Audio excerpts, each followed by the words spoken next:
Film शुरू होती है और हम देखते हैं कि बहुत सारे बच्चे एक फुटबॉल ग्राउंड पर फुटबॉल खेल रहे होते हैं। ये सारे बच्चे फ्रेंड्स होते हैं और यहाँ हमें पता चलता है कि इनमें से एक बच्चे का आज जन्मदिन था। उस बच्चे का जन्मदिन खास बनाने के लिए कोच सभी बच्चों से कुछ रोमांचक करने को कहता है। वो कहता है कि आज हम सब एक पास की गुफा में जाएंगे। बच्चे ये सुनते ही खुश हो जाते हैं और सभी बच्चे गुफा में जाने के लिए तैयार हो जाते हैं। वे सब कोच के साथ अपनी साइकिलों पर गुफा की ओर निकल पड़ते हैं, सिवाय एक बच्चे के जिसे घर पर कुछ काम था। ये सब लोग गुफा में पहली बार गए थे और चलते चलते उन्हें यह भी एहसास नहीं हुआ कि वे तीसरे चैम्बर तक पहुंच गए हैं, जो गुफा के एंट्रेंस से 1 किलोमीटर दूर था। जैसे ही वे वहां पहुंचते हैं, बाहर का मौसम बहुत खराब हो जाता है। बारिश शुरू हो जाती है और ये बारिश कोई साधारण बारिश नहीं थी, बल्कि तूफानी बारिश थी। थाईलैंड में ऐसी तेज बारिश कभी कभी कई दिनों तक नहीं रुकती। फिर हम देखते हैं जन्मदिन वाले बच्चे के माता पिता उसके लिए पार्टी की तैयारी कर रहे होते हैं, लेकिन अब तक कोई भी बच्चा घर नहीं लौटा था। इंतजार करते करते वे थक जाते हैं। तभी वह बच्चा जो उनके साथ नहीं गया था सभी को बताता है कि बाकी सभी बच्चे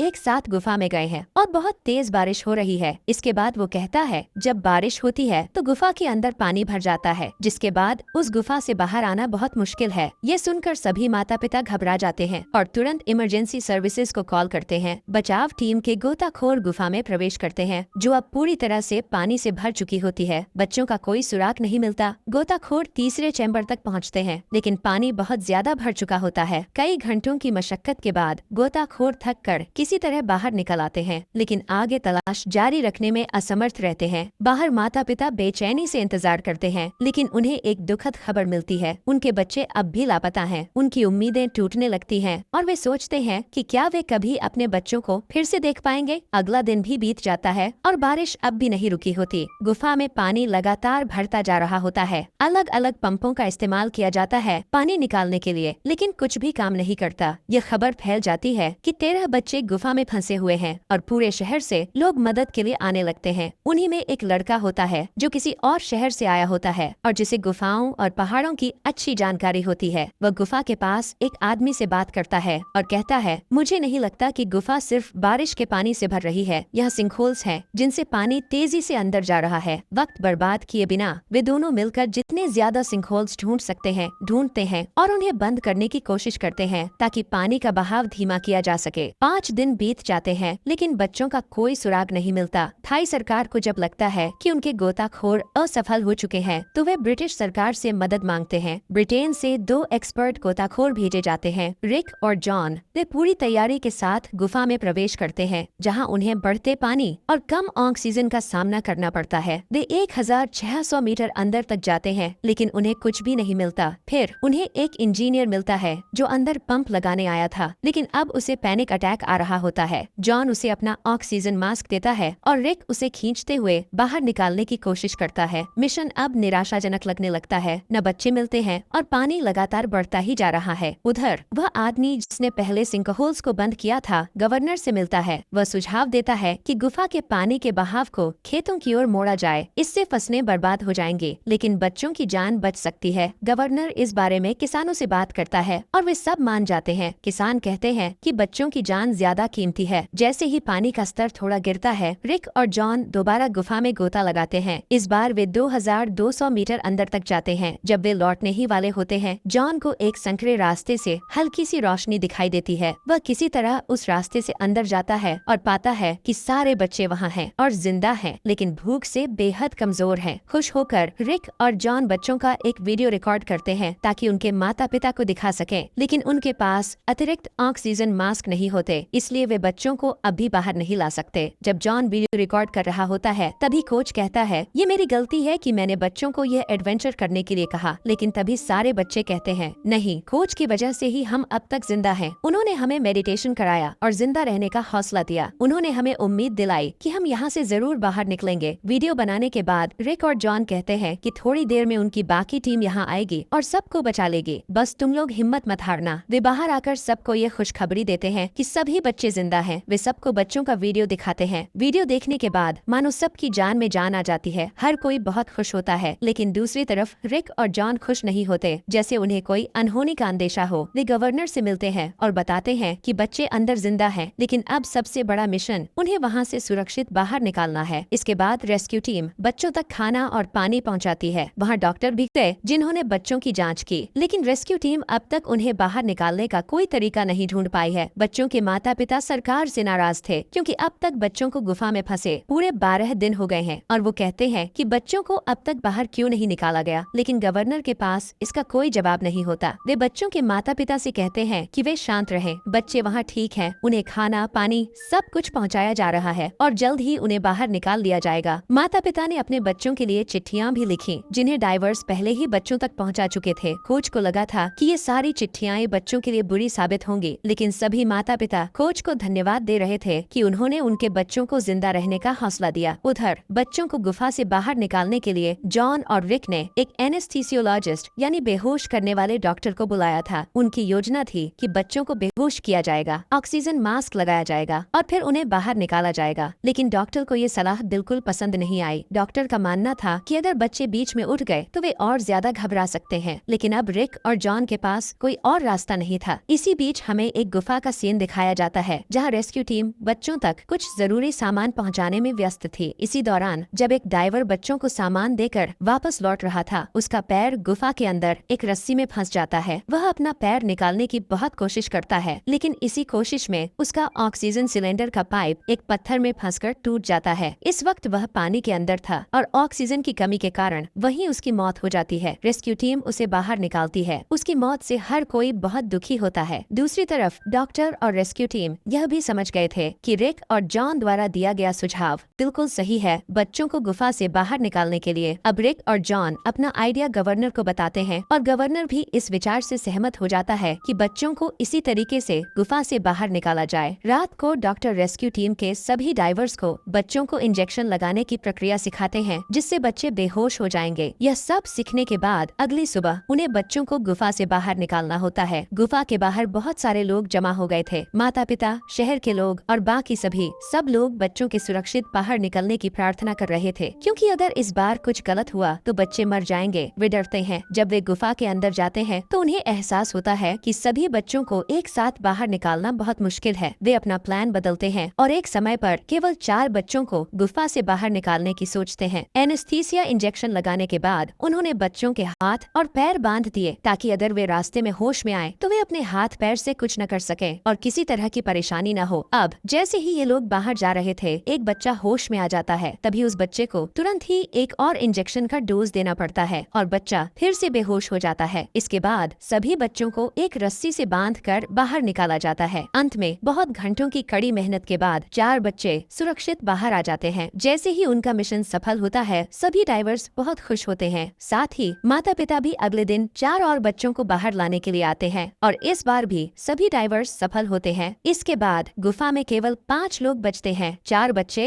और कोच। बारिश इतनी तेज है कि हर जगह पानी गिरने लगता है और इस तरह गुफा में पानी का स्तर फिर से बढ़ने लगता है। अगले दिन सारे गोताखोर फिर से अपना काम शुरू कर देते हैं और बाकी के 4 बच्चों को बाहर निकालने के लिए गुफा में जाते हैं। इस बार बच्चों को एक रस्सी से बांधकर एक साथ बाहर लाया जाता है। हर डाइवर एक बच्चे की जिम्मेदारी लेता है और वह उसे आसानी से बाहर निकालता है। 3 बच्चों के सुरक्षित बाहर निकलने के बाद चौथा डाइवर यहाँ गलती करता है। रस्सी उसके हाथ से छूट जाती है जिससे वह खुद पानी में बहने लगता है, लेकिन किसी तरह वह एक पत्थर को पकड़कर खुद को स्थिर कर लेता है। उसके हाथ में एक बच्चा भी था जिसके साथ वह अपनी जान को खतरे में डाल रहा था। ये डाइवर और ये बच्चा मर सकते थे, लेकिन दोनों के पास किस्मत थी क्योंकि रिक की नजर उन पर पड़ जाती है। वह दूसरे डाइवर से कहता है, अब हम हार नहीं मान सकते हैं, मेरे पीछे एक और डाइवर आ रहा है। इसके बाद रिक उस बच्चे को उसके पास छोड़कर दूसरे डाइवर को उसकी जान बचाने के लिए भेज देता है और आखिरकार वे इस बच्चे, डाइवर और कोच को बाहर निकालने में सफल हो जाते हैं और उनका ये मिशन पूरा हो जाता है। वो सब लोग बहुत खुश थे और अपनी सफलता का जश्न मना रहे थे क्योंकि उन्होंने पूरी 13 जिंदगियां बचाई थी। इसके बाद हम देखते हैं सभी बच्चों के माता पिता मिलकर उसी बच्चे का जन्मदिन मना रहे होते हैं और इसी के साथ ये मूवी यही खत्म हो जाती है।